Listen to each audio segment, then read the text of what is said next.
Christ consciousness, your Buddha nature, the eternal you, the kingdom of heaven within. What are these terms? What are they all about? And is it something you can experience personally? Hi, I'm Jeff Newton. Welcome to Mystic in Motion, where we help you build a bridge between gaining the insight and wisdom of the mystic and living in the real world. And today's topic is about this eternal you, this immortal self from beyond that was never born, that will never die, and yet is the truer, more fundamental aspect of who you are.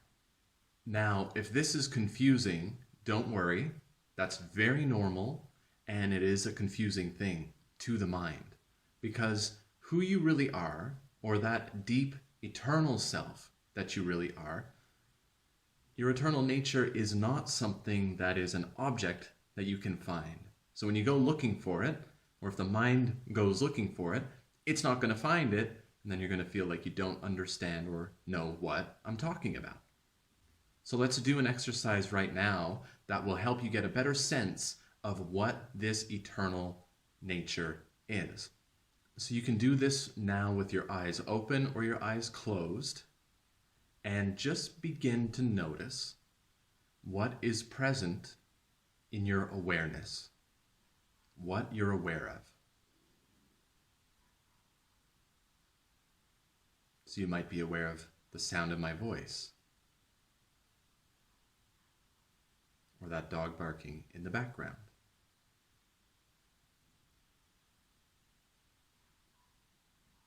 You might notice physical sensations in your body, or certain thoughts arising, talking.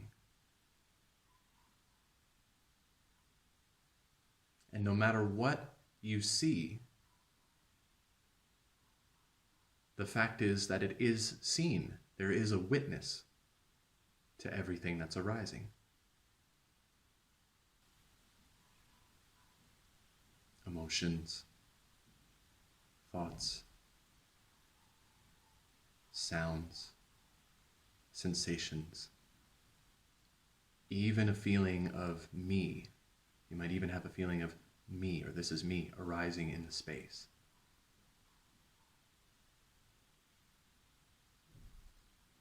The space that you are.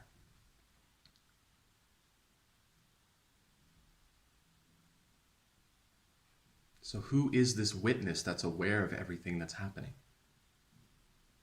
And if you hear that voice again that says me, who noticed that?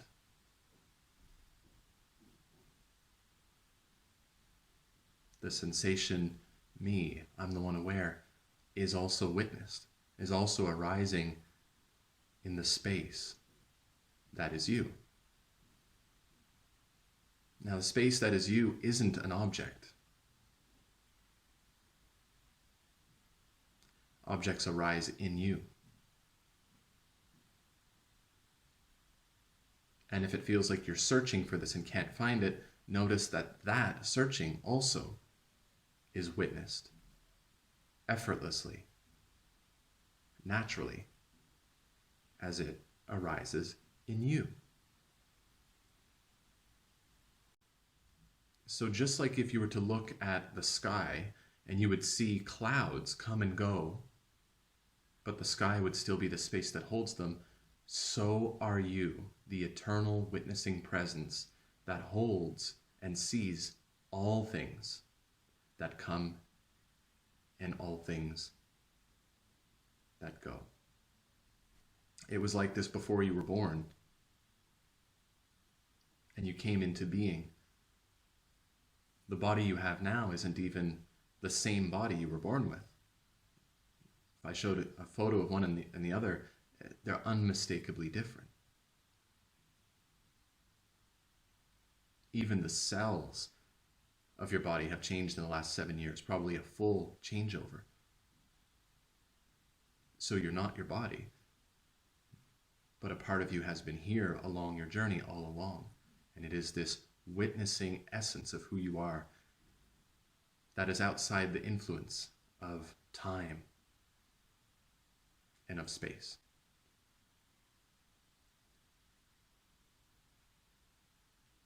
So it's this witnessing aspect that is who you are really, that is the self, that is the eternal. It's like this every night when you go to sleep. You're laying in bed, and perhaps you're the kind of person where when you're laying in bed, all the stuff you've been not paying attention to kind of comes up. So your problems, how am I going to solve this? What am I going to do about that? So that's the first thing, is you're here with these anxieties, these worries, these problems, these stresses, fears. And you're still aware of this world very much. That's what's happening. But then as you hopefully begin to drift off to sleep, you start forgetting about your body laying in the bed. You forget that you're on a bed. You forget that you're in your room or wherever you're sleeping. And you start to exchange this reality for a dream world that's arising. And you are that witness that was witnessing this world that feels so real to you, in this body, this mind, this identity, this story of your life. And all that starts to shift away, and this new dream life starts to arise. A dream life where you can even have a new identity. You could dream that you're Roman, the emperor, or you could dream that you're Cleopatra. And you will identify in your dream with that and forget all about this world. Identifying is simply the phenomenon of that witnessing, not being distant or detached or separate enough from that which it's witnessing to realize that they're not the same thing. Identification is like being so close to something, you're hypnotized by it, you become it. You believe it into existence. And so in your dream, you believe that you're this character. You believe you're in your circumstances that you are. And that goes on for a while. And eventually even that dream world starts to phase as you enter into the deep sleep state of nothing. So in that deep sleep state, there is nothing at all arising, nothing to identify with. And it is the most peaceful, restful, still place of pure being that we must return to on average once a day or more in order to cope with the stresses of opening our eyes and identifying with this world all over again, its problems, our body, the thoughts, everything. So that pure source of love, regeneration, fuel, power, insight, creativity, love, peace is the deep sleep state. But it's not the only time you can get it. You can get that while fully awake in this world or this apparent world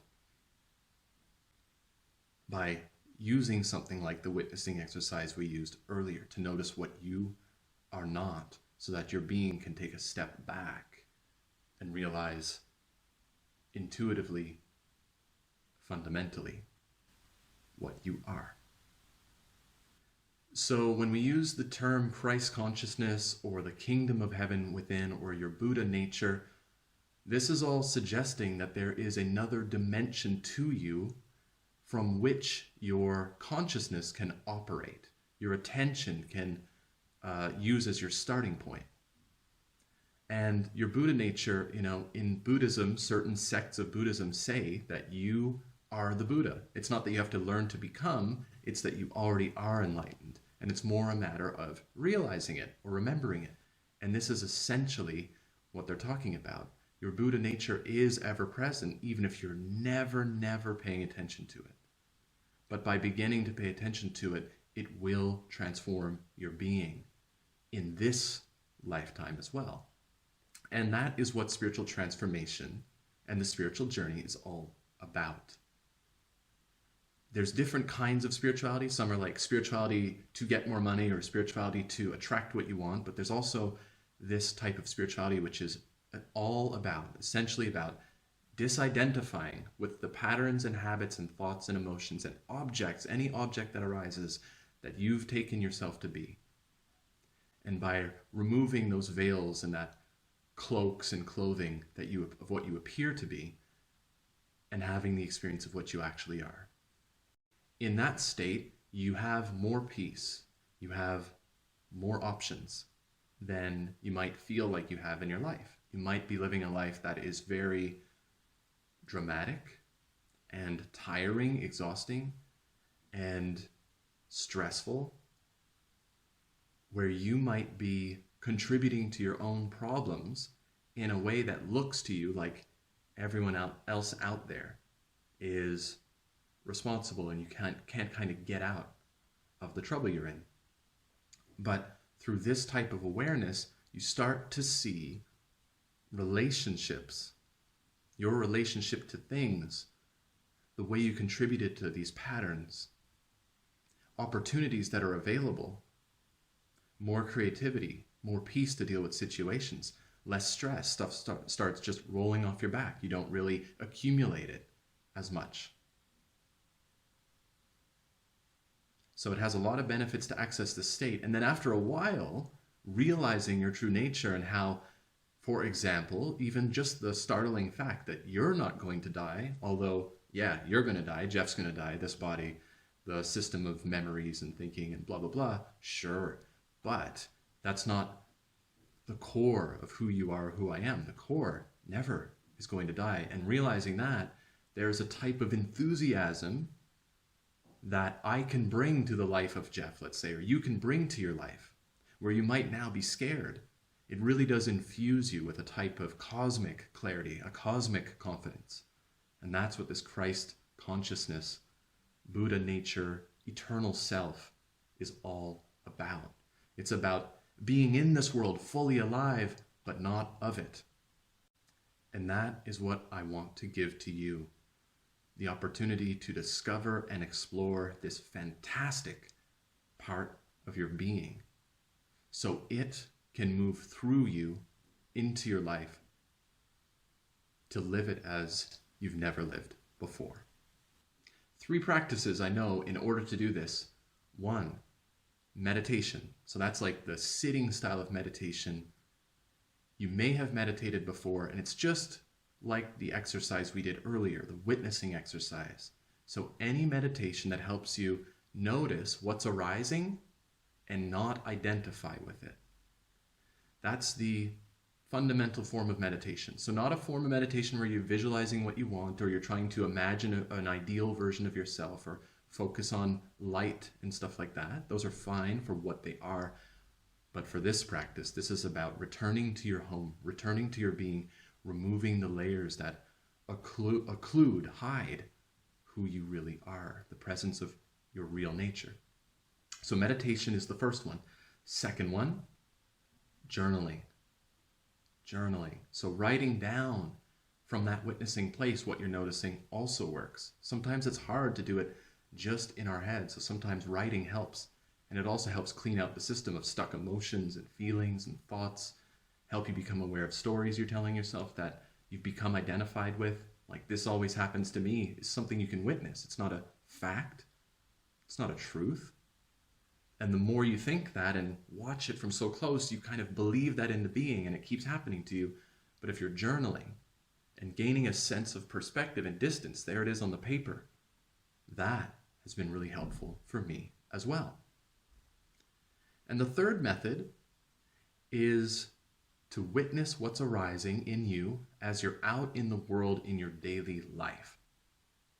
So imagine you go to a meditation class, sit down, have a really relaxed, chilled out time, and then you go into the world and forget it all and get caught up and lost, and you have to wait till your next meditation class before you can get a moment of peace. What this third practice does, and that's why it's my favorite, is it helps you build a bridge between your practice into your life, so you don't forget or have to wait for this thing that's ever present and always true about who you are. So, for example, if I'm standing talking to someone, I can throw back my attention on myself and start to notice, wow, the sound of the words coming out of my voice doesn't sound confident, let's say. And that's a judgment, but you can notice it. And you can also notice that there's an agenda maybe you have to make the person like you. And suddenly, instead of being identified with that agenda and speaking without confidence and trying to get their approval and not even knowing that about myself, I'm in a position where my being has stepped back and given me some more choice, some more awareness, some more creativity. And doing this all day long helps build the bridge from that transcendent place beyond where your true nature always is, and brings it into this lifetime, into your daily actions, with presence, with love, and with right kind of activity. In summary, this Christ consciousness, Buddha consciousness, the kingdom of heaven within, the eternal you, the self, all that is really about is this state that you can access all the time by witnessing or noticing that there is a witness that you can't see, but that is privy to everything that is arising. And that is the same as that state of deep sleep. And this is what the spiritual practice and path is about, is really disidentifying over time and coming to know this is your true nature, but not to escape this world, but so you can dive in with more enthusiasm, more purpose, more harmony, more enjoyment, more love for life. And the best practices I've found to do that personally are meditation, journaling, and witnessing yourself throughout the day.